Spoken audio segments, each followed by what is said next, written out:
My mic was muted the whole time. I'm gonna fucking die. Oh.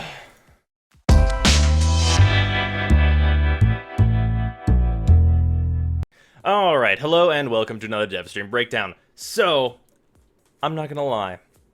This was not an eventful stream. Not eventful at all. Not a lot happened. We got like a couple things to talk about. This is gonna be a real short breakdown for like an hour of what would be mostly wasting your time. Not gonna pretend it's not.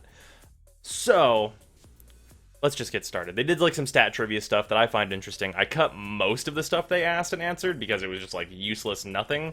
Some of these are pretty interesting though, and some of these I can like give the reason for. So the first was, which is the most used frame? It's Excalibur. Surprising no one, he's a starter, he's really good, and he's the poster boy of Warframe. No one should be surprised he's the most used frame. It just, like, that kind of comes with the territory, really. The least used frame, however, is Zephyr, which is not surprising because Zephyr is and always has been really middling. Like, there are things Zephyr can do technically, but none of them are that special. And Zephyr's always been middling, and her flight gimmick has always been like completely not good because it's basically just Rhino charging around in midair. And now that Titania actually has actual flight, it's an even bigger disparity. Maybe Zephyr will get changed in the future. That would be nice. But I'd actually like to see some frames that are like inherently kind of just bad be changed first, because Zephyr is kind of fine, just ignored. But yeah, unfortunate. But yeah, the most used ability is Energy Vampire, which is not surprising because on any like LOR and Nightmare LOR, there's pretty much an EV no matter what. There's like there gotta be like some exceptions, but that's definitely like less than 1% of the runs of LOR don't have an EV Trinity. So it's not really surprising that's the most used ability now that Desecrate is a toggle. This is of course only for the last 30 days. And then the most used augment is Chilling Globe, which actually surprised me a little bit. I actually expected it to be Vampire Leech, which is the augment for Energy Vampire.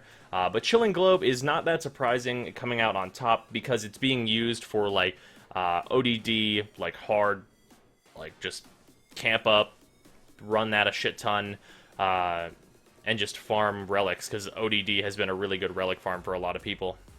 But yeah, not that surprising. And then like a lot of defenses, any infested defense really, just like a lot of defense farming runs, Chilling Globe has seen a lot of use. And I'm sure a lot of Frost just like to use it in general, even if they're not specifically doing defense. The least used augment is Valkyr's Swingline, which is not surprising because Valkyr's Swingline is a really good example of an augment that cannot justify itself in a mod slot. Cannot. It is just not good enough. Like, Valkyr's Swingline augment could say that, or, like, Ripline is free. Like, Ripline is free no matter what, and it still wouldn't be worth it. It's just, like, Valkyr's one is weak because you can already go fast, and the augment just doesn't even come close to adding anything that would actually be useful. So yeah, I'm considering in the future doing like just going like breaking it down on like all of the augments. If you guys are interested in me doing that, please let me know. Anyway, moving on. The most crafted item is Forma, which is not that surprising. Personally, I thought it was going to be ciphers because you build them in like bundles, but then like Forma 1, I was like, I guess it makes sense that more people would even just know of Forma, and all the like experienced players stop using ciphers at some point. So makes sense that Forma would be the thing. But then we got into something that's actually new, and that's Ash's deluxe skin, which looks like this. I actually quite like it. Yeah, I actually quite like it. I think it looks pretty good. It's alright. It's like a halfway point between Loki's Knave skin and Rhino's Palatine skin. I'm into it. Mostly into the helmet. The helmet looks really nice. And then there's like, I think that's a Sindana up top that looks cool. And then possibly a Nikana skin, which, depending. But yeah, I'm excited for that. Hopefully that comes like with the Ash rework, and then hopefully that Ash rework is really good, because it would be nice to not have 4 spam Ashes, but still have him around. Like, I don't want him to be gone, I just don't want to like watch people Bladestorm enemies that I can't eliminate. Yeah, and I don't want to be the Ash that's like, I guess I'll just hit 4 a lot. So yeah, hopefully all that stuff goes over well. Skin looks great in concept. And then they had to do a fill-in question, which is, what is the most used companion? And, as is obvious to even the most casual player, it's fucking Carrier. Surprising? No one. Like, everyone, like, Rebecca said, "What is the most used companion?" I didn't see a single person that was like, "Oh, I don't know." No, everyone knows. Everyone knows it's carrier. It is so obvious. Uh, but yeah, also, but I'm not gonna go into like that carrier stuff. I have an entire video on it if you want to check it out. But I do want to say thank you to any of the people that are like talking about like the universal vacuum idea on the Reddit, on the forum, like tweeting stuff at the devs, like doing all that stuff to try and get that. Like, we've been asking about it for like over a year. Like, hey, carrier's the companion. What's up with that? And it's just, I don't know. Those of you pushing for change in like that good way is awesome. Like, the changes, like, you can make carrier so many different things in terms of his ability. And, like, it doesn't even have to be the thing I suggested. It could be anything. I don't care. You could remove carrier from the game. I'd be fine with that, honestly. Like, I don't care. Like, whatever it has to be so that I can use any of the other companions and not feel like, oh yeah, I'm missing out.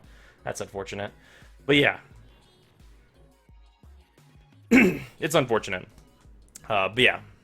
Yeah, moving on anyway. The theme of the next Warframe is a musician slash virtuoso. So,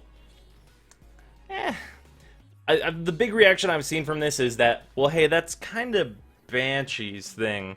And it's like, so, here's the thing. Banshee is, as her name implies, Banshee. It's like a screaming thing. Like, even though she's got, like, her, like, 4, which is, like, a crazy, like, wub-wub air thing.